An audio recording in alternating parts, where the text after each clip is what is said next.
All right, so this is a suggestion via Discord. The name of the video is Something is Coming.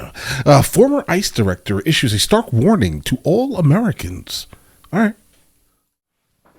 All right, Alicia, we'll pick up where you left off there at the crisis at our southern border with former acting ICE director and Fox News contributor Tom Homan. Tom, thanks for being here in studio with us. And as we see this trial get underway, another part of it is the potential reportedly ties that Ibarra may have to Venezuela's most deadly gang. You heard those terrible descriptions of what he did to Laken Riley, raping, bashing her skull in with the head. But it doesn't come as a surprise if he is tied to this Venezuelan gang, Tren de Aragua. I just want to show our viewers that Chief... Guys, it doesn't surprise me at all. That guy who did that crazy thing in Georgia to the student, guys, where her body was found basically at a park. It doesn't surprise... Would it surprise me that he had any involvement with that absolute crazy organization coming from Venezuela? Guys, they were released from a prison, basically, and allegedly sent north. They were kicked out of the country. Bro, we're going to close this prison. You guys get out of this country. Where do they come? They came straight to the United States of America, allegedly. They're popping up currently in every single major city in the United States of America. You have Chicago, you have New York, and unfortunately Atlanta, guys, right? So would it surprise me that that guy had anything to do with Tren de Aragua? No, it wouldn't at all, because he most likely did. Jason Owens of the Border Patrol tweeted earlier this week that along the Texas border, there were 10 members with ties to the Tren de Aragua gang. What do you make of this? Well, look, we know there's, over 1.8 million gotaways. That's what I've been screaming about for 3 years. Gang members and criminals normally don't turn themselves into Border Patrol, right? Because they're going to be some sort of vetting and background checks. So that concerns me the most is, the 1.8 creeping up on 2 million people who chose to pay more to get away. Why didn't they want to turn themselves in and get a free airline ticket to the city of their choice, free hotel room, 3 meals a day, free medical care, work authorization? Almost 2 million people paid more to get away. And these are going to be gang members, these are going to be criminals, these are going to be your suspected terrorists. And look, I've said it before, this administration failed the family of Laken Riley on 3 counts. Number one, he should never have been in the United States. He should have been in the Remain in Mexico program, but Biden administration killed it. Even if that wasn't in place, he should have been in detention. The Trump administration ended catch and release. The Biden administration opened it back up. And third, even though he had an arrest in New York previously, even if he had the injury to a child, under this administration, ICE wouldn't have dropped a detainer on him anyways because it didn't rise to the level of the Mayorkas memorandum that he's got to be convicted of a serious crime before ICE can take action. Tom, you put your finger on something that every border official has told me is the most important, including you, and that is those gotaways.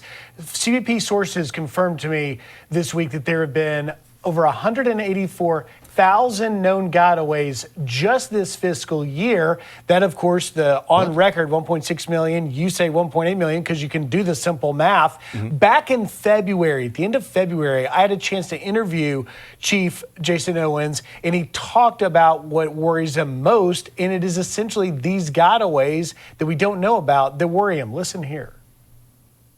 Border security is a huge piece of our national security, and Border Patrol is the primary agency in that endeavor. And when I tell you that there are areas of the border that we don't have awareness as to what's happening, this is the type of threat that I'm concerned with. There are those that want to come into this country and do it harm. Those are the individuals that keep me up at night. Guys, really quickly. So when it comes to like some of the gotaways, at least, or ghost migrants, there was like a boat that basically ran ashore in San Diego a couple of weeks ago. It sounds like that. Like, who would want to specifically pay extra just to not be found? And if we listen to what some of the migrants have been saying, at least, some of them are spending like $10,000 to like $30,000 to get here. All right. Now, these individuals are obviously paying a lot more money. They have to get the boat, right? They come ashore, and then they run to cars that are waiting right on the road, right outside of the beach, guys. This apparently is not an irregular thing out in San Diego. All of these individuals are, in fact, ghost migrants. You hear that? Border security is national security. Are we in a bad situation where we can not only worry something might happen, but something could likely happen? Look, I've said it for a long time. Something's coming. No one's going to convince me that a single person off a terrorist watch list hasn't entered this country, not been apprehended.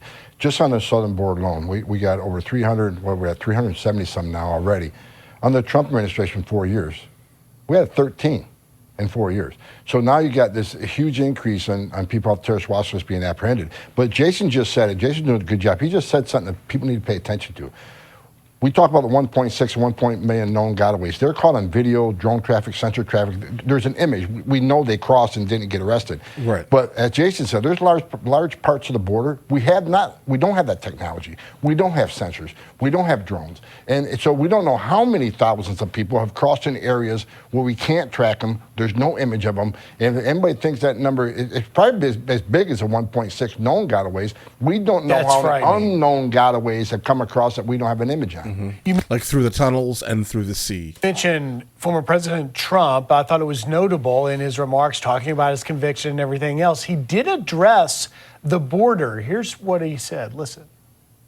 Who on earth can want open borders where people are allowed to pour in from countries unknown, from places unknown, from languages that we haven't even heard of? We have people coming from corners of the globe, and many of them are not good people. In fact, we know, and you understand this, but for our viewers, there have been more than 50. That's just the thing. I would say that there's, I wouldn't say many of them are not good people. I'm going to go ahead and probably, well, how about this? If you're breaking the law, you're not a good person. Let's just start right there.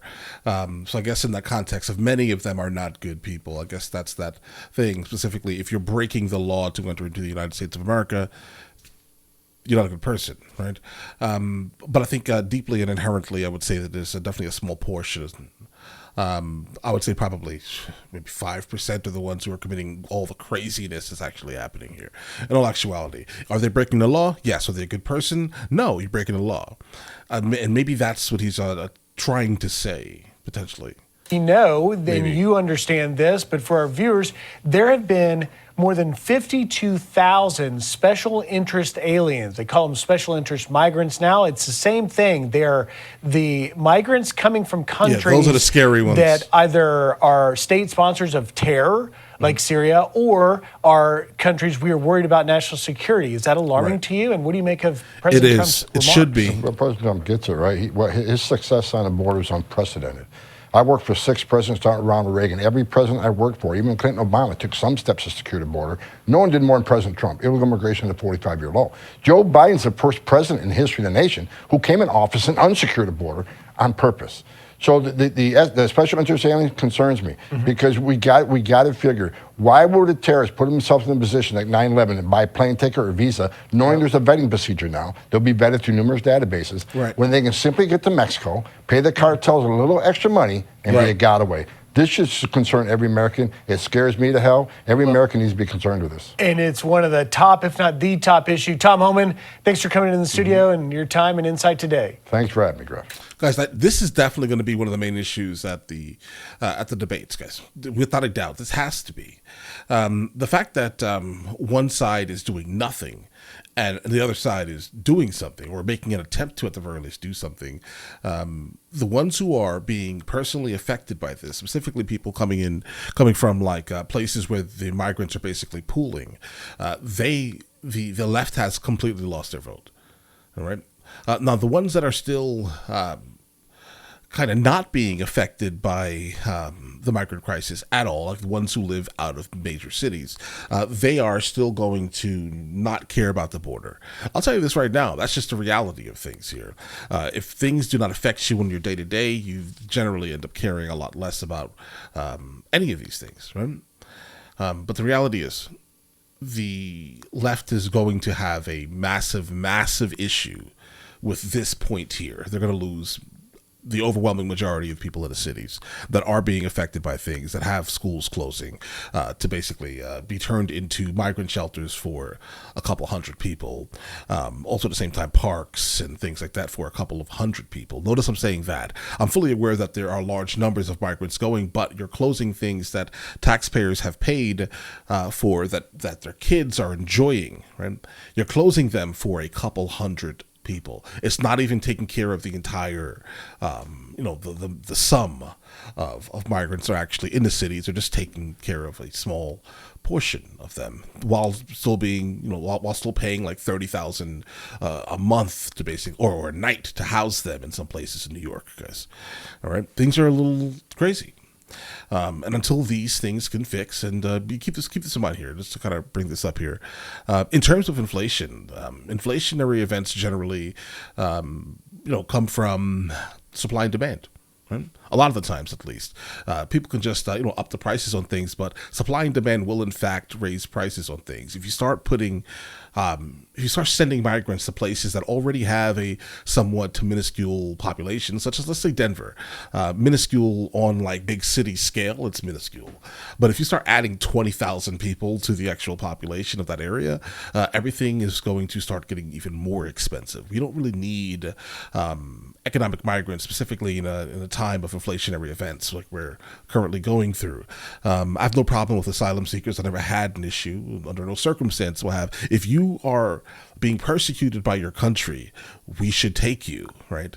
The concept of a refugee or the concept of an actual asylum seeker is never the issue. It should never be the issue. But the problem is, when it comes to economic migrancy, you're only here because your country is suffering financially. That shouldn't qualify for the concept of asylum, right? So that's kind of my issue here when it comes to this type of thing. Do I think that people are, in fact, like taking advantage of the fact that we have no actual border right now? Yes, absolutely. Absolutely, right? You can... And a lot of the interviews that we're seeing here, a lot of people coming from China, a lot of people coming from places that literally just don't border us. They are all coming for some type of economic reasons, generally, right? I mean, the people coming from China can't go back to China because China won't take them. They know once they get here, they're stuck here. They know we can't send them back. Where are we sending them to? China won't take them. They ran away. You get what I'm saying here? But all right, listen, you guys all have an absolutely amazing day. Enjoy your day thoroughly. Guys, before we go, are you guys subscribed to the other channels? Logical Movie Reviews with Mr. L. Boyd along with Mr. L. Boyd Music. Both are found in the description. Check it out.